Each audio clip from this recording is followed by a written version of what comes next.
Now, we're going to stick to our topic of discussion this afternoon, and we're going to go through them one by one as we deal with a review of the mid-semester virtual exhibition, and as we project the way forward towards the end of semester examination. First topic will be the importance of meeting deadlines, and I particularly want to emphasize this fact because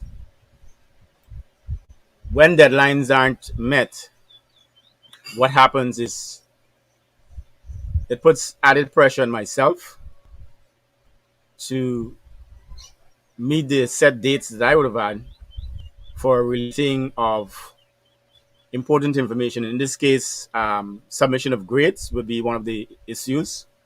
And then two, meeting the date for posting the virtual exhibition. When the work comes in late, it causes backlog and it causes issues with the compilation of the virtual exhibition. Now, it might not seem that way because it might seem like as though it's effortless and it's easy on my part, but it's not as simple as it seems. The editing process takes time, and when works are submitted late, sometimes the exhibition has to be reshuffled and reorganized based on how information is submitted, and that takes a lot out of me sometimes when I have to wait on students to submit information. So if we submit our assignments on time with the requisite information, in this case, all the written stuff and all the audio stuffs that are requested, and that's how we're going to be progressing from now on in the classroom. You're going to be required now that you're familiar with the process because you would have looked at the exhibition. You're going to be required to have at least that 1 minute descriptive aspect of your work submitted with your assignment. Now, the extended description, audio description is going to be necessary still because that's going to be important. But for virtual exhibition purposes, that is something that we're going to ensure that we make a part of our regular exhibition going forward. Um, I want to deal a little bit with netiquette and the importance of feedback.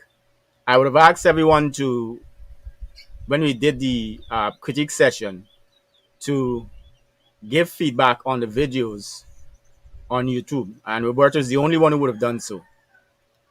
I don't know what is the problem with the others and if they're having difficulty writing or if they're incapable of writing or assessing information and making relevant comments. But so far, Roberto is the only one who would have taken time to comment on the critique videos and on the virtual exhibition. As it relates to netiquette, and I hope you'd have checked that word, we're dealing with a virtual space.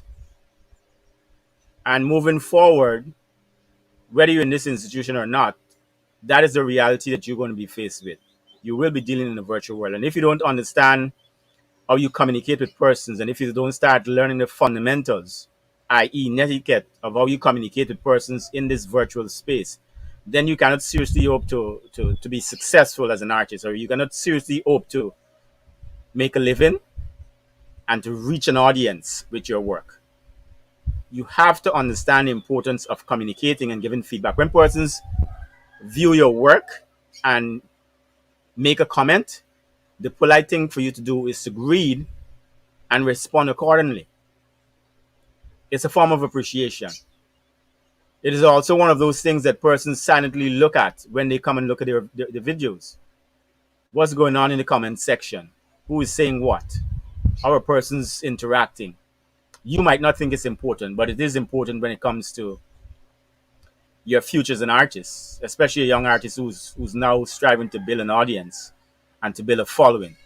These things are important and you need to start practicing them now. If you feel that you're in this class just to learn how to paint and draw, you're highly mistaken because there's more to it than that. When you graduate, there's more to success than knowing how to paint and draw and knowing the fundamentals of the crafts that you're learning. You have to understand a lot of other things in order to deal with persons and deal with persons on a certain level. So I expect by the end of this week that those persons who have not commented on the critique videos will do so, and then You will also go read the information or the comments made by persons under the virtual exhibition and respond accordingly. And additionally, each of you need to post an individual statement based on your assessment of the experience of that virtual exhibition. So that is totally different from reading and replying to what persons comments that persons would have made on the exhibition. You have to make a critical assessment of the exhibition and what are your thoughts on what was done. So I hope that is clear to everyone. And what I'm going to start doing, I'm going to start assigning a grade to that because it seems like persons don't seem to think it's important. And if that's how you feel, then your grades are going to suffer as a result of that. Because it makes no sense we just throwing stuff up on the internet and then there's nothing being said, no interaction, no constructive criticism, no communication, no appreciation being expressed to what is being said by persons who take the time to view and comment on the video. So I'm hoping that we're clear on that and we have an understanding as we move forward. The third point I wanted to raise, are there any questions before I continue? No, sir. Okay. The third point I wanted to raise was how we use the resources posted on the stream. It's very important that you know how you go about using information to express your ideas. When you're gathering information, you have to know how to source those information, what to take out, and how to use it. Research will always be an integral part of anything that you do in this class. I need you to understand it and understand it clearly. And when I post videos on the stream, there's always information there that is of value to you. The only how that is going to be recognized is if you utilize the videos in the proper way. Now you'd have noticed that between that yesterday I would have posted a number of videos on the stream. Those videos are important. For some of you, what you would have done for the small snippet for the virtual exhibition, some of it needs improvement. And that is the reason why you see these videos here that deals with how you talk about your art. I would have posted these here to give you additional resources that you can go through and you can extract bits and pieces from those videos that will be of benefit and use to you. Again, looking at it once or twice is not going to be of any substance. You have to study the information. I would have also posted this one here on building an audience because this is something that you need to start seriously thinking about. There are lots of artists there who are technically sound, out there who are technically sound, who produce good pieces of work, but they're not getting any sales. They're not getting any following. Nobody knows them because they don't have an audience and they don't know how to build an audience. And this is something that you need to ensure that you take seriously and you start working on it now. Because if you're going to have a client base to work from and to earn money from, you're going to have to start establishing a relationship. And establishing a relationship means understanding the fundamentals of communication, basic communication principles. And one of those things is understanding etiquette. Somebody take the time to interact with your work. Somebody take the time to post a comment on your work. The least you can do is go read it and then give them feedback. Express gratitude. Make a note of the points that they would have listed because there are some comments that would have been made under the video thus far that are very important. I am your tutor, but I'm not gonna be able to pick up everything because, to be honest with you, with the amount of things that I'm doing, some things get slipped through the crack, and especially with the preparation of the exhibition and the begging for information that I had to be doing with some of you.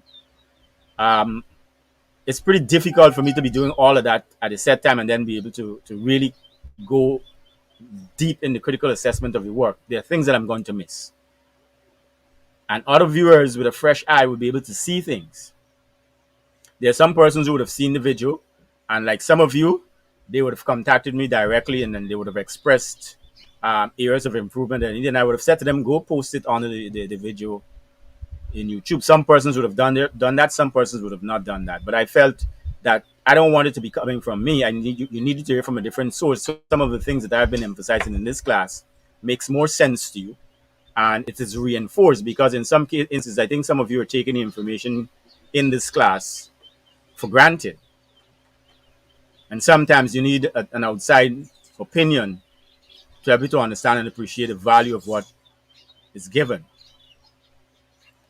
So please ensure that you're using the resources and use the resources effectively when they're posted. I do my research before I post videos, and I ensure that whatever I'm posting is going to provide variety and will allow you to be able to improve those areas where I see weaknesses. So it means that when I'm looking at the homework assignment for the portrait, the class activity for portrait this time around, there are lots of things that I'm going to be seeing that should not have been present, or that would have not have been present in the previous assignment, meaning I would have seen greater improvement in your work because you would have obviously worked on some of those ideas discussed and improve those areas where improvement is needed. The other point that I wanted to discuss was the importance of mindset and proper work ethics. You're not going to get anywhere without those two. And you need to ensure that you start taking those seriously. Practice makes permanent. And what you're doing now as a student is going to go with you when you leave and go out into the world of work. And when you become a professional, what you do here now is you're just going to be building on that. If you have a negative outlook and you continue to feed your mind with negativity, you cannot hope to seriously improve. I don't care what you do. I don't care what you say. I don't care who tell you what. If deep inside of you, what you have is a negative conversation going on a consistent basis, there can be no room for serious improvement on your part. Because all you would see based on your negative internal conversation will be the negative in the external world. Even when opportunities and avenues for improvement and success come your way, you won't be able to see them because it has been clouded by what you've been constantly feeding yourself with internally. And therefore, it's important for you to start understanding these concepts because these are some of the things that are going to assist you as well when you start dealing with your client relationship with persons who are going to come to commission pieces from you, or are going to ask you to produce work. And in some cases, persons who are going to come to view your work, whether it's virtually or in an exhibition space. You have to understand the power of your thoughts. You have to understand the power of your mind. You have to understand the power of your brain. And you have to understand how they work towards your success. If you are not where you're supposed to be at this stage, it is because you are the major obstacle. There might be other factors, but by and large, you are the major obstacle. And having said that, I think something that I want to commend you as a group with is the consistency that you would have worked with in the first part of the semester and the quality of the work that you would have produced. And I'm pretty sure none of you, with the exception of Zoya, would have been strangers to virtual exhibitions that we would have organized. And I'm pretty sure you would have been, you would agree with me that the consistency in terms of the quality of work produced by everyone is commendable. Having said that, it doesn't mean that you know when you relax and you throw back and you fall back into your old ways of doing things. It means that you have to start building to move forward from here on in, so that at the end of the semester, the exhibition that is going to come out has to be different. It has to be better. It has to be of a superior quality. This is where all of those information that I've been sharing on the stream and we've been talking about in terms of video editing, in terms of speaking about your work, in terms of how you present your work becomes important. Because if you go back and you look at all of the virtual exhibitions that I would have put out there, you will know that no two virtual exhibitions are the same. I strive for improvement at all times. The exhibitions going forward will be themes exhibition. We will work with a theme, and therefore It is something that you must keep in mind. Having said that, it doesn't mean that I'm going to say to you, you have to work with specific stuff, but I'm going to look at the work that we're doing and fit it within a theme. And I'm going to be delegating the responsibility of different aspects of the exhibition to individual persons in the group. Writing the video description, uh, putting together certain information in terms of how we go about uh, composing the exhibition. I'm going to be delegating different responsibilities. So all of those information, I'm hoping persons would have downloaded some of those video editors that I would have recommended and started working with them to get an understanding and the feel of what's going on, because some of the stuff that will be presented going forward will come mainly from you. All I will do is ensure that I edit and vet it to ensure it meets a certain standard, so that when we're putting out stuff there, it's a good reflection of us as a group, and then by extension, the institution that we represent. So I need to ensure that you understand that clearly.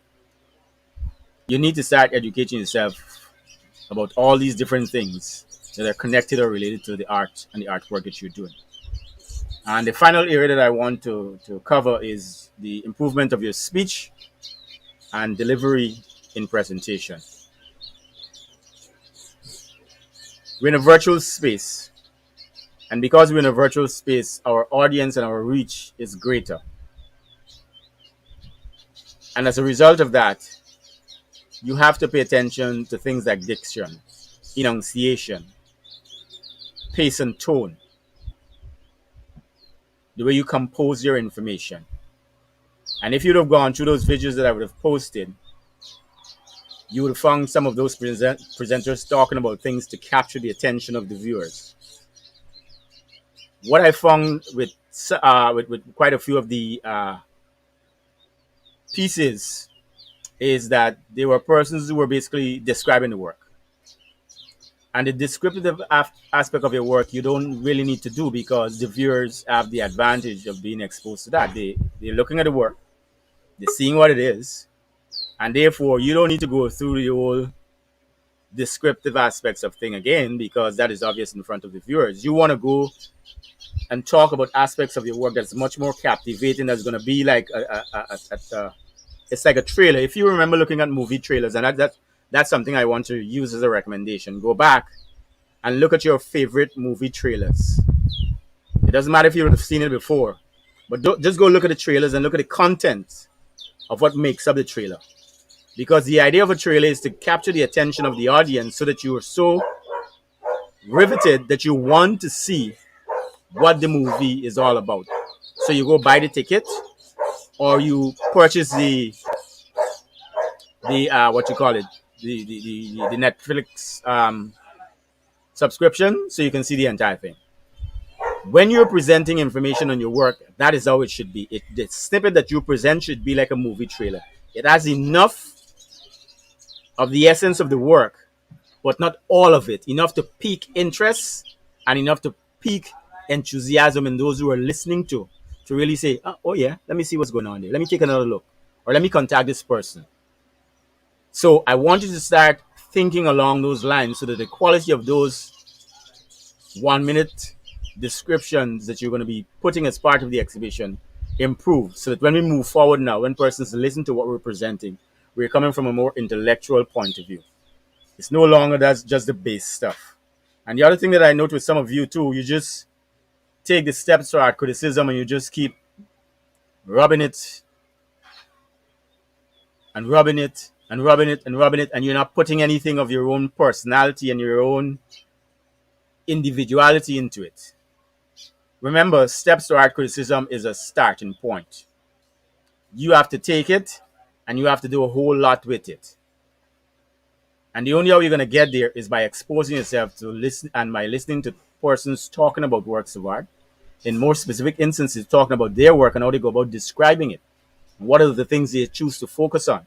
And what are the things that capture your attention, so that you can translate that into your work, so that your presentations can be better. When it comes to terminologies, I urge you to use your dictionaries. Use the pronunciations that are available, because sometimes, when in doubt, always double check. Because remember, Once it's out there on the internet, you can't take it back. Even when you delete it, it's still stored somewhere. And once we put out videos, I don't see the need for us to go deleting videos, by the way. So once it's out there, that's where it's going to stay. So you want to ensure that you are taking the time to do your preparation, which means you got to write, read what you write, ensure what you write is what you want to say. Then you read it out loud, ensure it makes sense when you're reading it out loud before you record and send it to me. Okay? And the other thing that you're gonna have to pay attention to when it comes to those recording is the environment. Now I know it's difficult for some of us because I've experienced that too. Because if you listen to my audio from my piece, you will hear there's some background stuff happening there, and that's because I did a recording late and I didn't want to wait anymore because the deadline for the publishing of the exhibition was catching up. I didn't want to wait for school to reopen for that to happen. So I really had to work with the disadvantages of the environment. But you're gonna have to know your environment, and then you're gonna have to set aside times when you do your recordings. And if you plan in advance and plan properly, then you'll be able to do that, and you don't have to sit down and wait and wait and wait and wait and wait for persons to submit information that should have been submitted a long time ago. Okay. Now, those are the major points that I wanted to touch on, and I want to hear your feedback on the exhibition. I want to hear your feedback on the first part of the term, and what are some of the semester. Sorry, what are some of the things that you um, think needs improving or changing, so that we can produce better work come the end of the semester, and that the delivery of information from my end as an instructor is of such that you get the maximum benefit of what is going on. And I know that there's no perfection in what I'm doing. So don't come to me and tell me that you don't got nothing to say and everything was good, because dying will be true. So I'm opening up the floor now for you to make your contributions, and I'll be listening. Let's have a conversation.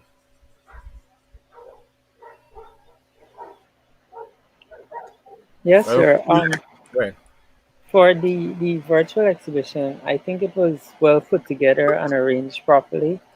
Um, Something I think was kind of taken away from it was with the progressive pictures, like the first and second pictures. I Mhm. think if they were less, like maybe smaller or something, because like when you put them next to one another, I feel like they compete with the finished piece. Or maybe if there was a way to like make it more clear that these were progressive pictures. I don't know. That's some one thing I found like moving through the exhibition with I found was like interrupting the flow. Okay. Yeah, when I was putting it together, and that's one of the reasons why I would have titled it "Conception to Completion." And of course but I'm not sure many persons are going to take time to read the video description. Some persons don't do that; they just go straight to the stuff. But one of the things that I was looking at is that in future, because if you know, there are some pieces that only add um, two prep pieces along with the final piece, and then in some cases I didn't put the prep piece to go along with it, because what I found is that there was too much similarity in some cases between stage one and stage two, and therefore instead of putting it and then you basically seeing like the same thing, I would have taken it out. But that's something that I would have considered as well, and it's something that we are going to I would definitely make an adjustment to in the future exhibition. So that's a good point too that you would have raised as well. And that's one of the reasons why I'm saying that I need the open, honest discussion about what we're doing here, because I know there's no perfection, and there are times that I'm going to miss things, and sometimes depending on the mindset and how much is being covered, some things get lost in the whole editing and putting together of the stuff of the video. Ms. Boville, your general thoughts and feedback on the exhibition and what we'd have covered so far for the semester. By the way, Robert, you didn't say anything about the semester, but so I'm going to come back to you a little later. Just now, let me just hear what Ms. Boville has to say Yes, as it sir. relates to our feedback. Well, go ahead, Ms. Boville, disappear all of a sudden. Go ahead, your Um feedback in terms of the semester. Yeah, for the semester, I think it went well so far. I like how we got to experiment with different mediums, like the pastels and how to watercolor. Um, I think one thing is if I wish everyone would like post their stuff on time, so we could have like discussions like how we would have in class, and we would be able to like bounce ideas off of each other rather than until after the deadline, and then by then we already moved on to something else. So like we don't really get to fully work on a piece then. Yeah, you see, the thing is, and this is why I would have particularly included the meeting deadline and submission dates, because what one presenter would have said, one viewer would have said to me when he or she would have viewed the exhibition online, is the lacking of a proper conversation environment for art and artists, where we can sit down and have critical discussions about different aspects of art. And it is true. And I mean, we don't need to look very far than our classroom, for example, our classroom here. Because as much as I provide so many opportunities for discussions to happen, it's very often you have to be pulling teeth for persons to make a contribution and say something. And in some cases, almost like persons are just sitting there and they're not thinking for themselves. And I'm just saying everything, and everything that I'm saying is right, and everything that I'm doing is right. And I know that is not so. And therefore, if if you're gonna provide an environment where growth is going to take place, you have to understand the importance of having intellectual conversation and dialogues on different views about different things.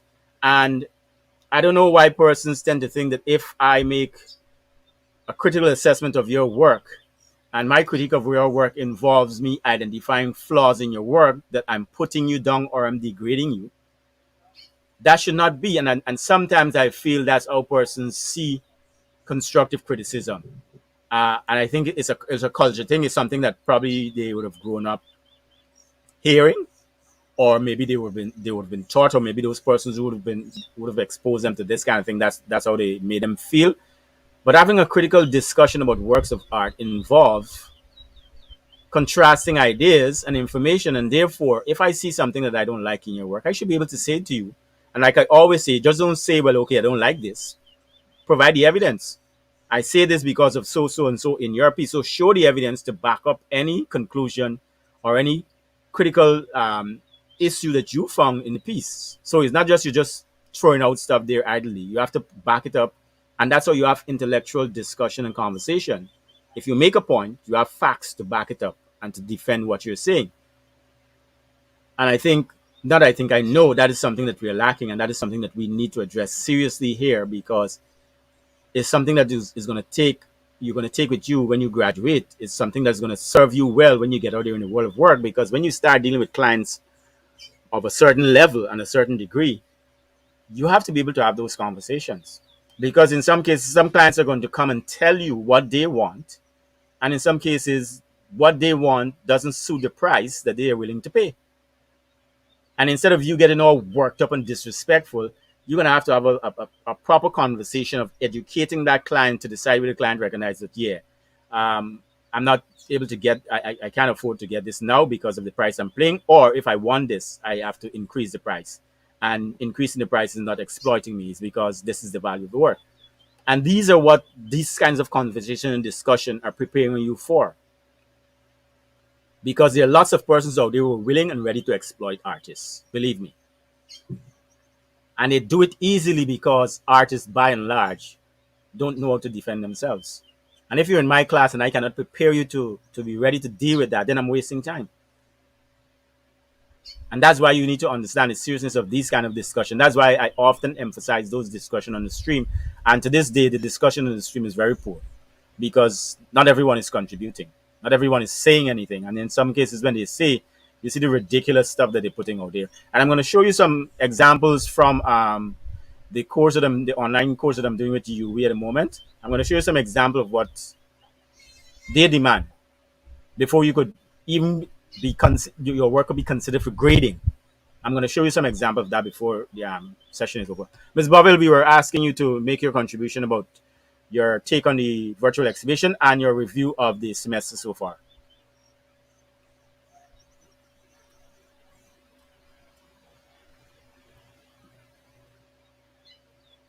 Are you Hello? hearing us?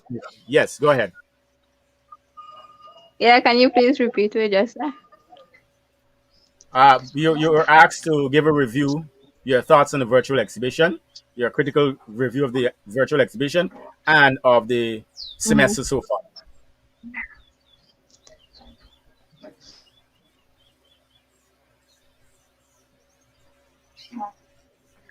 Okay, so for the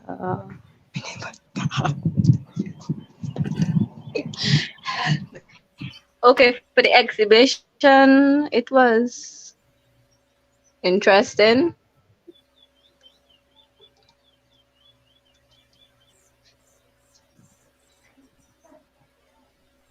and I don't know. What do you mean you don't know?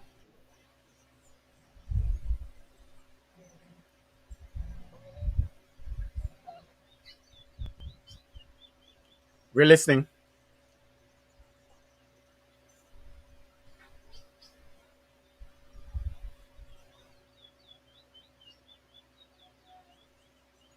Are you there?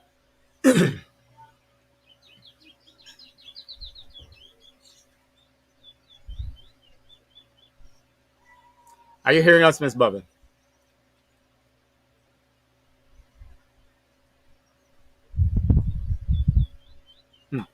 All right. Perhaps when she cues back in, we're going to deal with that. Anything else you want to?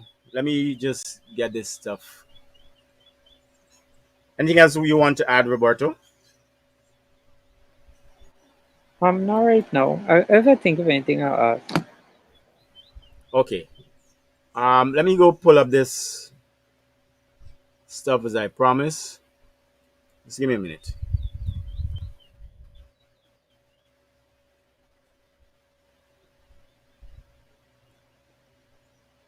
I want to show you some of the ways I approach my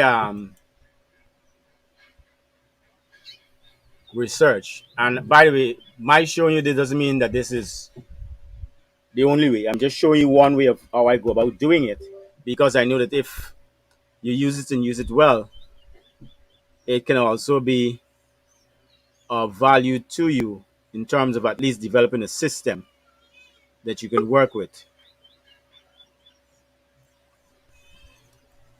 It's kind of disappointing that Minerva and Zoya is not here, and I'm often very disappointed when that happens because we need to have a conversation that is going to be of benefit to all of us.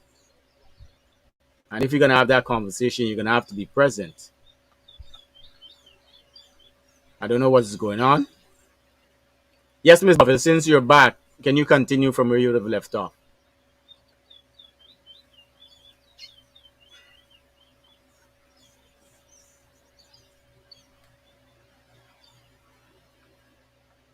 Are you hearing us?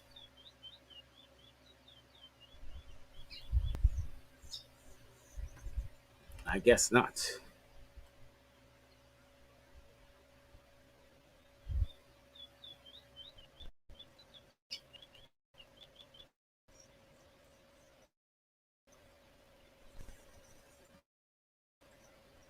One moment.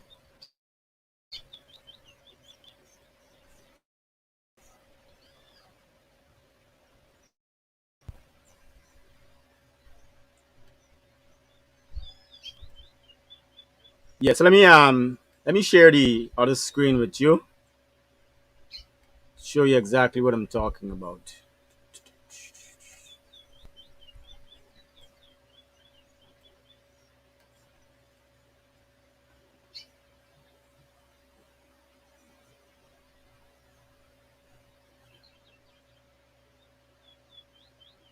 Now this is the course I'm presently online course I'm presently doing. One of the things that is required is lots of reading and discussion, and then a quiz in between. So I'm going to show you what is expected and how I go about doing it, which is what is required of you when it comes to you and the work that you're doing. Okay?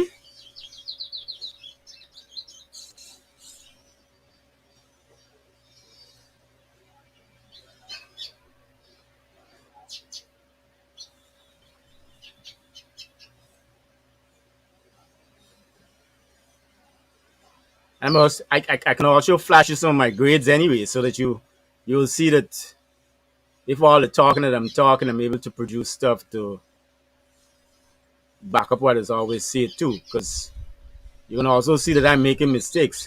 Now, all of these here, you're seeing the display screen, right? The share screen. Yes, sir. All of these here are stuff that I would have gone through, the completed stuff. And then you see the ones that are not graded, but these are the quiz. Now, in our assessment, we are told that ideally you want to be in the green with a quiz. Now, the quiz is you have questions and you have a number of tries. And what is going to happen every time you try, they give you a score. But our facilitators will say to us, aim for the green. Anything else, you need to strive to improve that.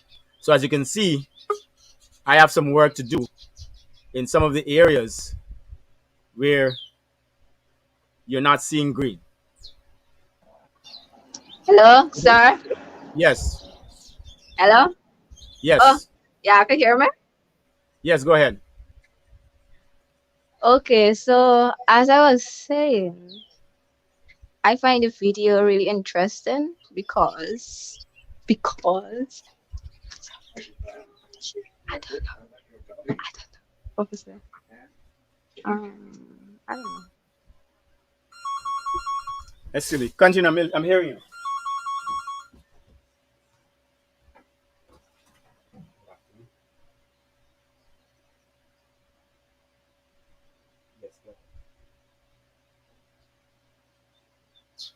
Yes, go ahead. Yes, go ahead. Yes, no problem.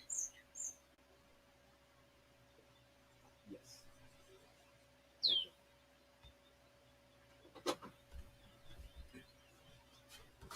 Yes, go ahead, Miss Bother. I said go ahead. I was listening. I just answered. So that was it.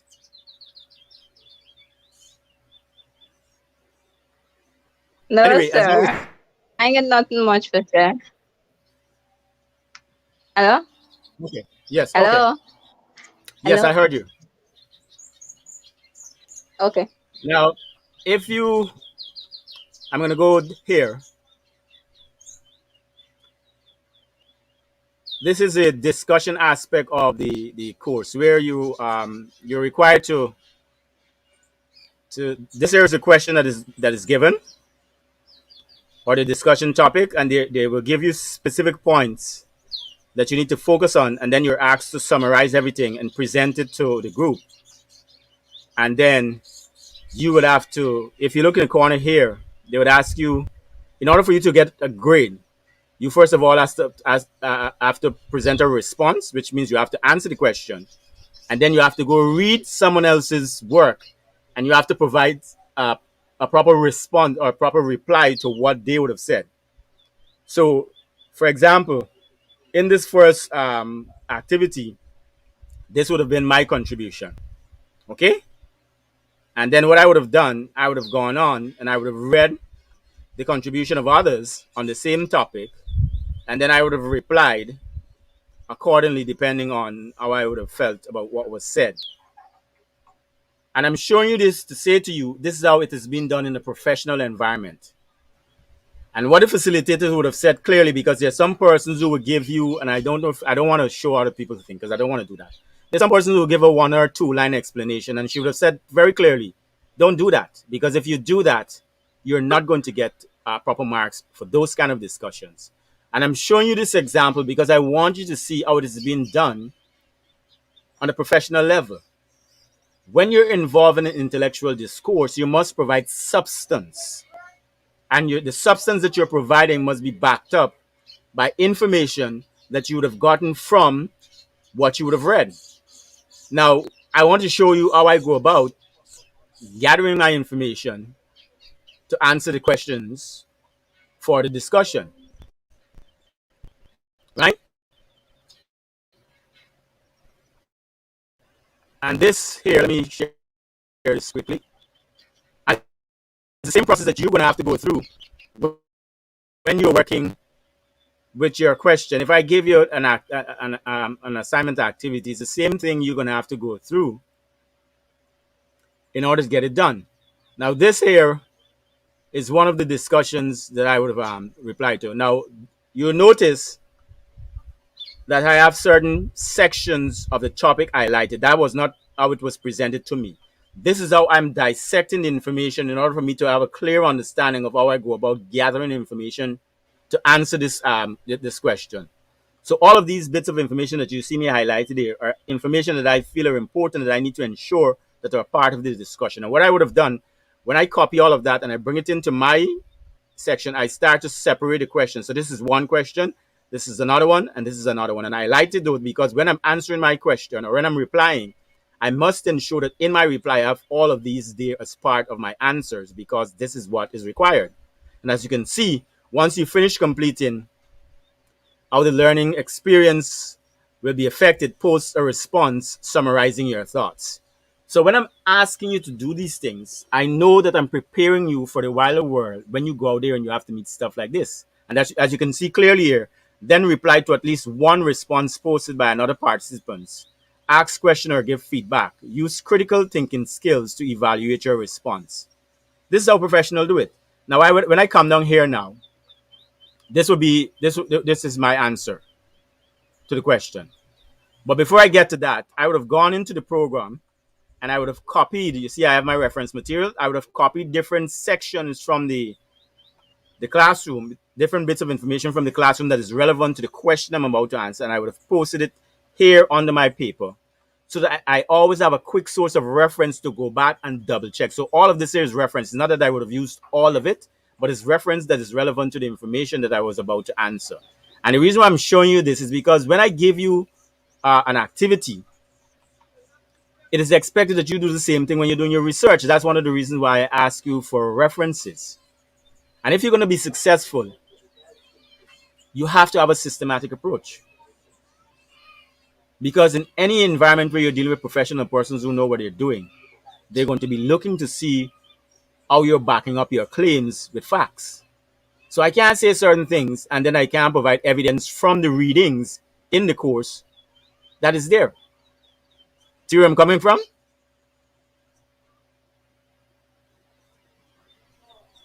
Yes, sir.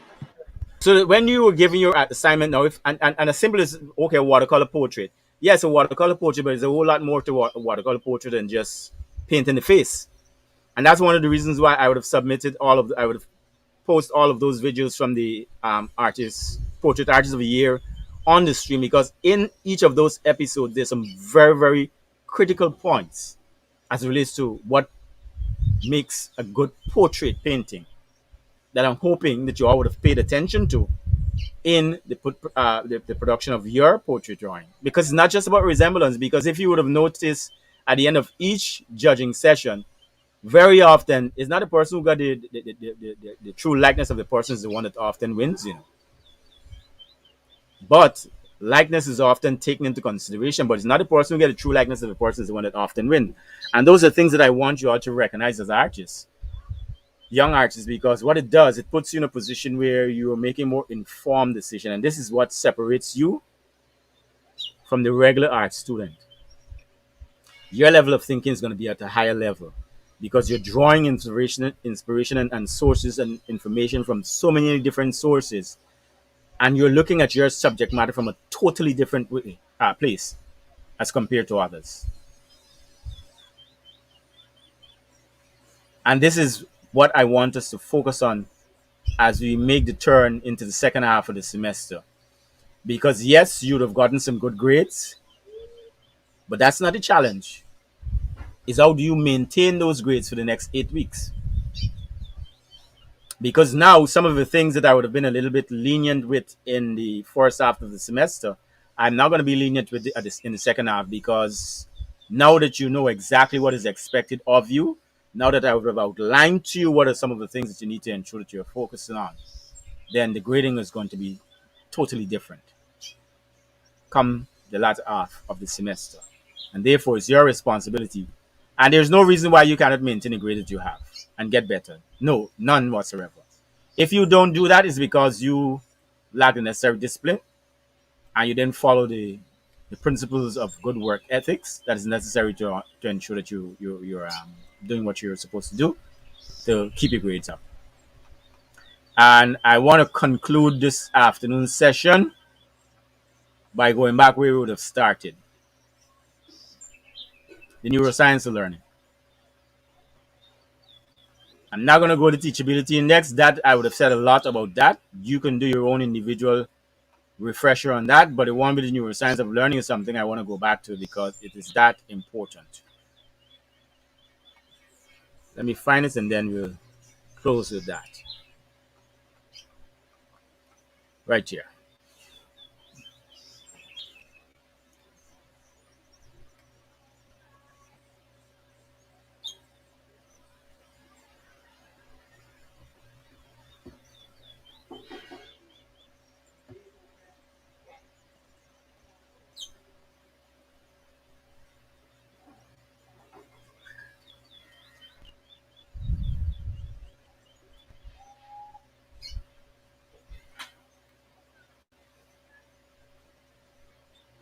What's going on in the brain when you learn? In order to learn anything, whether it's math, foreign language, guitar, or how to dribble basketball, you need to create and strengthen pathways in your brain. Think about shooting a free throw. Know that feeling when you've got it down and don't even have to think about it? That's muscle memory. Here's the thing. Muscle memory lives in the brain, not the muscles. Your brain controls everything your muscles do, and it does this by activating specific neural pathways for each and every movement. These are functional pathways, neurons working together to achieve a goal. I pause there because I want you to understand that functional pathways cannot be established and reinforced if they're not there in the first place. Functional pathways, one example could be your level of discipline and commitment to daily reading or studying something that is related to your specific field of interest. In this case, painting or whichever subject area, other subject areas you're doing. But every day making a commitment to exposing yourself to new and quality information. When you do that, what you're doing is reinforcing and strengthening and building pathways of information for that specific topic area. So let's say, for example, because we would have talked about improving the quality of your delivery, it means that you should be exposing yourself to listening to persons talking. It don't always have to be about art. It could be talking about different subject. But what you do, you listen to how they deliver themselves, how they deal with tone and projection and pitch and emotions and all of these things, and what they do to captivate their audience, or what they're doing that is captivating you as the listener. So that when your turn comes now, you can take the same information and just translate it into an artistic context. But if you do that on a daily basis, you're going to be reinforcing and strengthening. If you don't have anything and you don't have a system, then you can't hope to achieve that. And you can't hope to build any pathway. Say you're learning how to shoot a free throw. If it's your first time doing it, you don't yet have a pathway for that movement in your brain. You need to create it. Let's use an analogy to look at what's happening in the brain during this time. When you're first learning, your brain is like a forest full of trees and dense foliage, with no clear pathway between point A and point B. As you learn the mechanics of shooting a free throw, you create a trail through the forest. Now you can shoot the free throw because you've created that pathway in your brain. But you probably don't make many shots because it's so new. The pathway isn't very clear yet. In order to improve your free throw, you need to refine and strengthen the free throw pathway. And I pause there for a particular reason. Now that I know that you have established the pathway, which means that I know that what you're capable of, I would expect by now, in the end of the semester, that this pathway is not as small as it is right now. Because if you're doing what you're supposed to do, it is supposed to get wider and wider and wider, where certain things become more clear. So the quality in your brush strokes, I need to see improving. The quality in the colors and the color schemes that you use, I need to see improving. The quality in the delivery and the way you describe and talk about your work, I need to see improving. Because if you're doing what you're supposed to do, it is supposed to expand. If it's not expanding, it simply means that you're comfortable with where you are, and there is a grade for that. I'm not sure you're gonna like the grade. It definitely ain't gonna be the one that you have right now. I can tell you that off the bat. So I want you to understand, and I'm explaining this so that we are all on the same page. I want you to understand where we're coming from and what is expected of you, so that you can put the work in. I am not asking you to do anything that is impossible or extremely difficult. I am giving you the tools, and I'm showing you you got one of the most powerful mechanisms in the world, in the universe. Use it, and use it correctly. And when you do, there will be no doubt in the quality of work that you produce. Way in your brain. The way you do that is through practice. Practice gradually widens the trail through the trees, turning it into a dirt road between A and B. You're starting to get pretty good now. You're making more free throws than not. You don't have to think about the mechanics as much.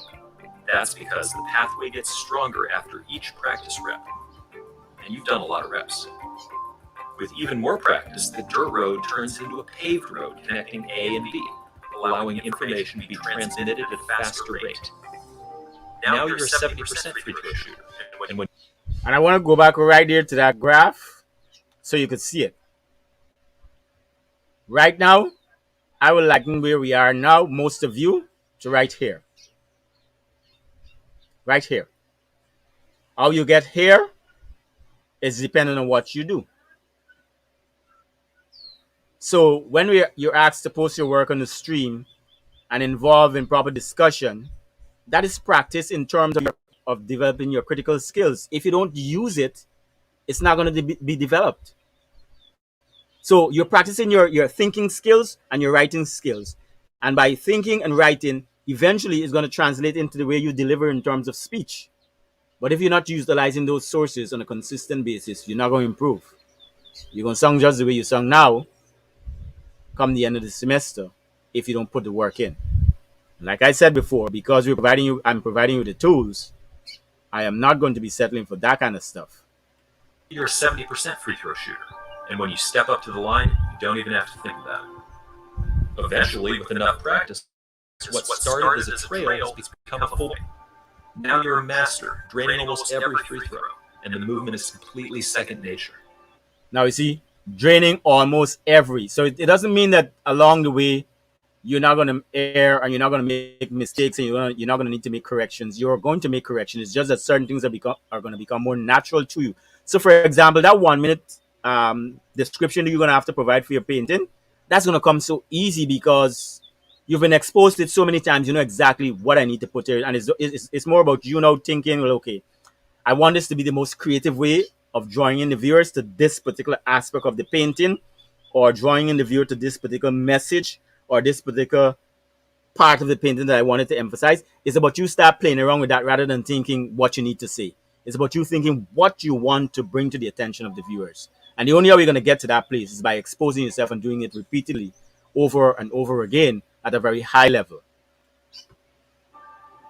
Scientists call this plasticity, and it's your brain's innate ability to create and strengthen connections between neurons. So when you come to me now and you see I demand certain things of you, these are the concepts I want you to remember.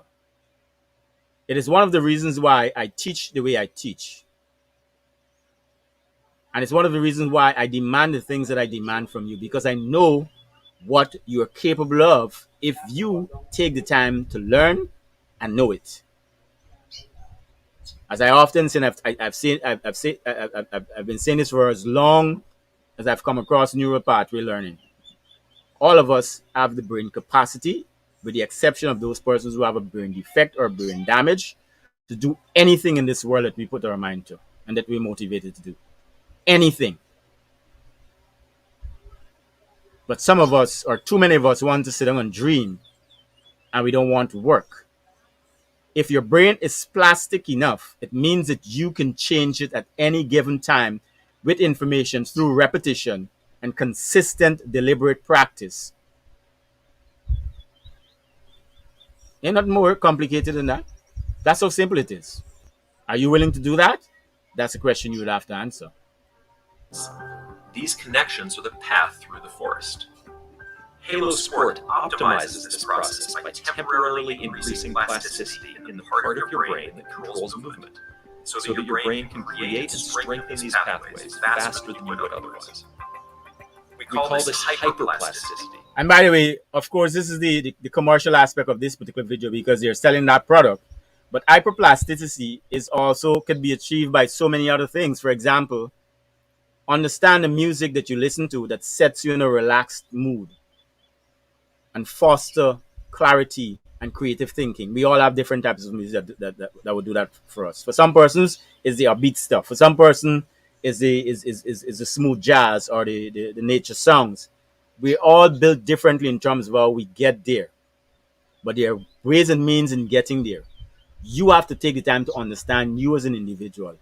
Find out what triggers that kind of a mindset and that kind of a in zone or that in the zone thinking and state, and use it more often, because when you find that place, that's where you're going to find some of the greatest pieces of work that you can produce, and that's where you'll find some of the greatest and the most uplifting ideas that you can come up with, because they're there. But if you don't put yourself in that state, you won't be able to capitalize on them. And my word of advice to you as we wrap up: avoid persons who spew negative. Avoid persons who are going to come and have conversations with you that has nothing to do with taking you to a different level in terms of your development. Because trust me, they tend to drain the spirit and they have little to offer. If you associate with persons who are vibing at a certain level, it's going to show in your work because you're going to rub off from each other. Remember, acculturation states that the strong culture imposes its belief and cultural beliefs and system onto the weak culture. But by the same token, even though acculturation is about what the dominant culture is doing to the less dominant culture, the weak culture also rubs off on the dominant culture. And you can go check that up. So remember, whoever you associate with over a consistent period of time, that's why what people like to say. And we don't really strip that idiom down to its bone and assess it properly. Birds of a feather flock together. It's a serious thing. When you strip it down, as the business people like to say, show me your 5 closest friends and I'm going to tell you your average income. It's a true thing. If you mix long enough with poor and broke ass persons in terms of their mentality, you start behaving like that. You're sitting and complain and you blame the government for everything and you blame everybody for everything and you ain't doing anything to improve yourself. But if you associate with persons who are progressive and who are vibing at a certain level, then you start seeing opportunities. Some of those same persons who are saying you can't make a living from art, that's not true, That's true for them. Look around you. There's so many persons who here locally are making a living, and internationally you're making a living from the work of art in the same environment that people are saying that you can't make a living out of. So it depends on your mindset and what you're looking at. See? The story is being told of the woman who looking through her window to her neighbor and complain how her neighbor clothes look dirty on the line. Only to come to think when the husband come home and tell she, look at the window, go and clean it. When she clean the window, she look through the window again, the neighbor clothes look different.